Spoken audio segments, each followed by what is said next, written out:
Nos encontramos en el Valle do Rosal, que está situado a la orilla del río Miño, ya prácticamente en la desembocadura al Atlántico, muy cerquita de La Guardia.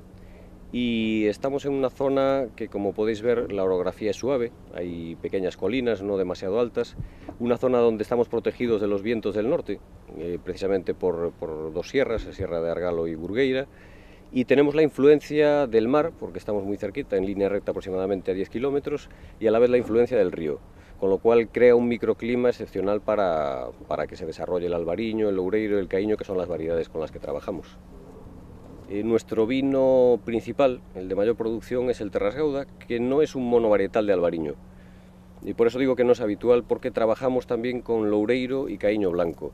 Buscamos sobre todo variedades singulares, variedades diferenciadas y que sean propias de la zona. Y el loureiro es una variedad realmente que se desarrolla perfectamente aquí. También se encuentra en el norte de Portugal, pero básicamente en la zona del Rosal. Y sobre todo el caíño blanco, que es una variedad que a mí me parece muy interesante y que creo que se debe hablar de ella, porque la considero al mismo nivel que el albariño, incluso por encima. Y es una variedad que estaba desapareciendo, una variedad muy complicada de cultivar, muy sensible a enfermedades, muy poco productiva.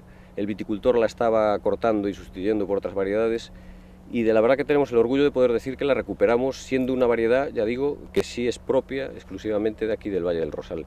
Y con eso procuramos hacer un vino que es una mezcla de esas tres variedades, aunque mayoritario es el albariño, y que muestre precisamente esas características tan frutales, florales de los vinos del Valle del Rosal. Con el que mejor encajan nuestros vinos, desde luego, es con el pescado y con el marisco, ¿no? Y con los pescados de aquí y los mariscos de aquí.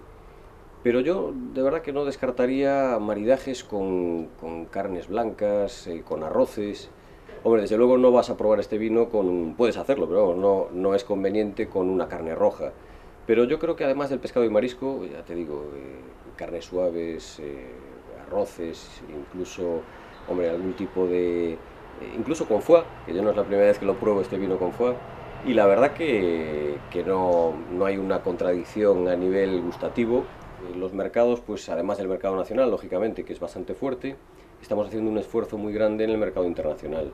Estamos exportando a muchos países europeos, nuestros principales mercados son Alemania, Reino Unido, Noruega, Suecia, y por supuesto en América, pues los Estados Unidos, México, Venezuela, son mercados para nosotros muy interesantes, sin olvidarnos del asiático, claro, y confío en que allí lo beban.